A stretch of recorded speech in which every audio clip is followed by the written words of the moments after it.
मेरे अगले पैनलिस्ट बहुत दिलचस्प इंसान हैं, संकेत उपाध्याय। आप जो हैं वो डबल चेक मीडिया के फाउंडिंग एडिटर भी हैं। संकेत जी, आप जो सोच कर आए हैं वो तो बोलिएगा ही। मेरा एक सवाल है, अगर याद रहे आपको अपने विचार के बीच में तो उसका भी जवाब दीजिएगा।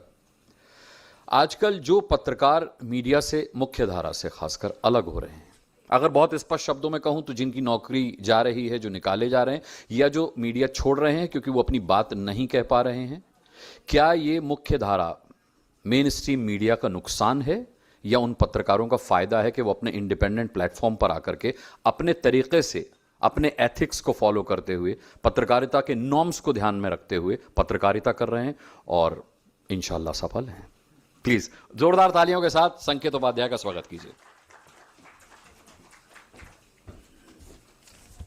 सबसे पहले मैं अनुराग जी का जो सवाल है उसी को एड्रेस किए देता हूं, और वो ये है कि मुख्य धारा के मीडिया से जो लोग निकल रहे हैं वो क्यों निकल रहे हैं।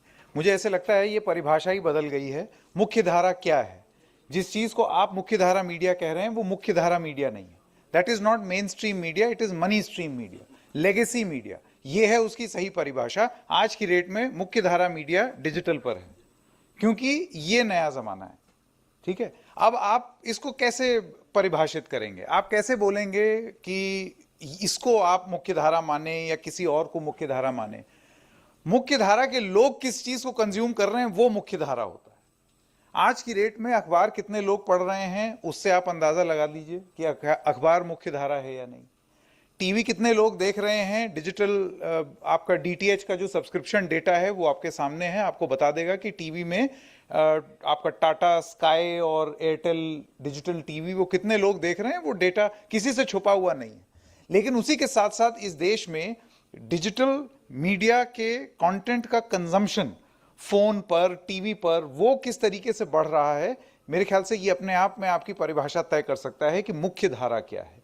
तो जो बहुत सारे लोग आ रहे हैं, अव्वल तो आपने बोला कि जो नौकरी से निकाल दिए गए, मैं अपने आप को उस श्रेणी में नहीं पाता हूं। कभी किसी नौकरी से निकाला नहीं गया और ये मेरा सौभाग्य रहा है। लेकिन बहुत सारे लोगों को ये जरूरत, मैं अगर आपको अपनी बात बताऊं, मुझे जरूरत महसूस हुई, ये लगा कि आज की डेट में a big bang journalism does not require the big bang bucks of big bang media organisations. आपको जरूरत नहीं है। आप एक अच्छे क्वालिटी का एक फोन कैमरा, एक 2 से 3 हजार रुपए का माइक और एक अच्छी सी 600-700 रुपए की लाइट, इतना पर्याप्त है। और एक यूट्यूब चैनल। अगर आपकी कहानी में दम है, अगर आपकी बात में दम है तो लोग जुड़ेंगे। और ये माध्यम बदला है और इसको हम जितनी जल्दी स्वीकार करें उतना बेहतर है। बाकी कुछ चीजें लिख के लाया था क्योंकि आपने ये सवाल पूछ दिया तो उसमें बहुत सारी चीजें कवर हो गई। मीडिया कल, आज और कल में देखिए एक चीज कॉमन है, और कॉमन ये है the ability to know now. जानने की जो भूख है जिसके बारे में विनोद जी ने जिक्र किया था, बस वही चीज कॉमन है, चाहे वो मीडिया कल का हो, आज का हो या फिर आने वाले कल का हो। लोग जानना चाहते हैं। अब वो जानकारी मीडिया दे रहा है या नहीं, ये सवाल मीडिया को अपने आप से पूछना है। लोगों को उनके जवाब मिल जाएंगे। लोगों को मीडिया पर जब भरोसा नहीं होगा तो फिर वो तलाशेंगे कि कहां उनको जाना है, और उनके पास आज की डेट में एक एवेन्यू है। टीवी अगर वो पूरी तरीके से पूरा नहीं कर पा रहा है, अखबार अगर वो पूरी जानकारी नहीं दे पा रहा है, और ये मैं कॉन्फर्मेशन बायस की बात नहीं कर रहा हूं, वो अलग ही विषय है, अलग ही डिबेट है। लेकिन सिर्फ और सिर्फ कोरी जानकारी, सच्ची जानकारी अगर लोगों को नहीं मिल रही है तो आज की डेट में उनके पास एक माध्यम है, डिजिटल के माध्यम से, इंस्टाग्राम के माध्यम से। ये सारी चीजें टूल्स हैं। ये वो टूल्स हैं, वो औजार हैं जो अब लोगों के सामने प्रस्तुत हैं। सिटीजन जर्नलिज्म का मैं कभी पक्षधर नहीं रहा हूं क्योंकि मुझे ऐसे लगता है जर्नलिज्म अपने आप में एक बहुत ही महत्वपूर्ण जिम्मेदारी है हम लोगों की समाज के प्रति। वो हर सिटीजन नहीं कर सकता। तो अगर लोग ये बोलते हैं कि मैं सिटीजन जर्नलिस्ट हूं सिर्फ इसलिए कि मेरे हाथ में कैमरा है तो मैंने एक्सपोज कर दिया, जी नहीं, आप पत्रकार नहीं हैं। आप एक सिटीजन हैं फोन के साथ, आप पत्रकार नहीं हैं। पत्रकार को एक ट्रेनिंग होती है, एक तपस्या होती है, बाल सफेद करने पड़ते हैं, बाल खोने पड़ते हैं, ये सारी चीजें आपको करनी पड़ती हैं, तब आप ये बनते हैं। और अगर आपने ये नहीं किया है तो फिर आप वो पेचीदगियों को नहीं समझेंगे, सीधी सी बात है। तो जब जब लोग ये बोलते हैं ना कि ये नया जमाना है, नया, देखिए मेरे बहुत सारे ऐसे मित्र हैं जो मेरी तरह ही डिजिटल मीडिया में हैं, लेकिन एक लाइन है जिसको अक्सर हम लोग टीवी में भी लांघते थे और डिजिटल में भी लांघ रहे हैं। वो लाइन होती है the line between journalism and content creation. ये दोनों सेम नहीं है, इन दोनों को सेम समझना बंद कीजिए। एक कंटेंट क्रिएटर के लिए लोकप्रिय हो जाना गलत नहीं है, लेकिन एक पत्रकार की अगर ख्वाहिश सिर्फ और सिर्फ ये हो कि मैं ऐसा काम करूं जिससे मैं लोकप्रिय हो जाऊं, ये थॉट गलत है।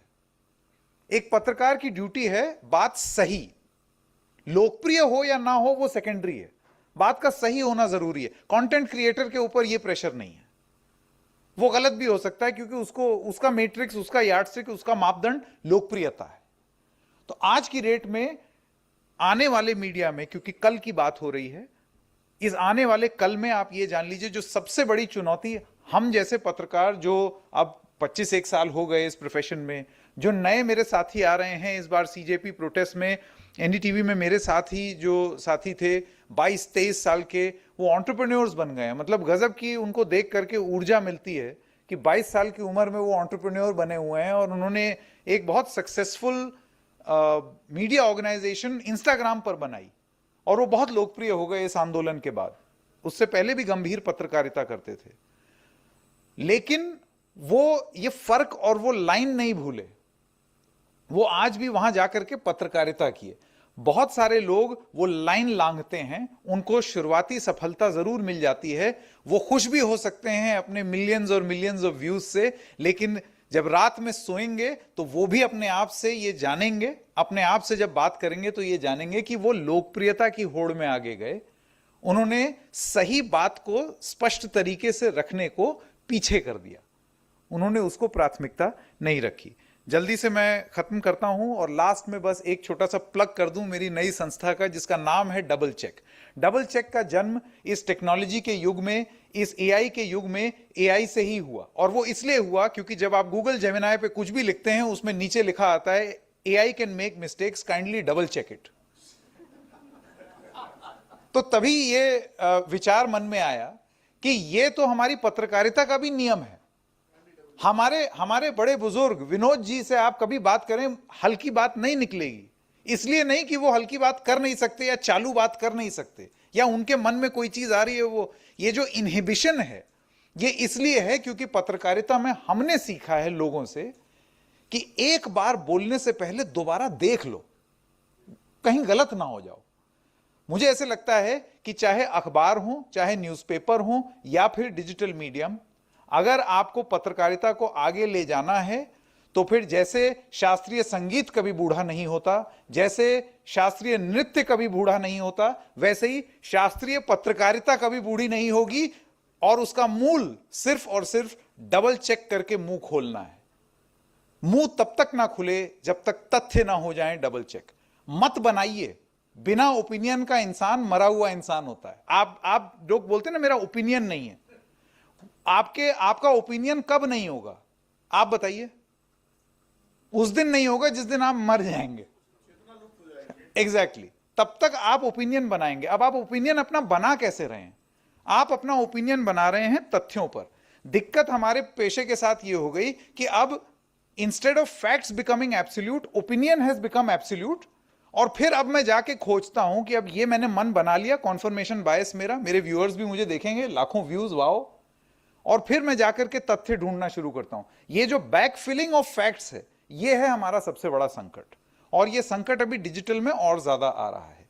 तो ये चुनौती है, और मुझे ऐसे लगता है कि आगे चल के हमारी पत्रकारिता में अगर हम डबल चेक करना सीख जाएंगे तो हम कभी बूढ़े नहीं होंगे और हमारी पत्रकारिता भी सदा जवान रहेगी। धन्यवाद।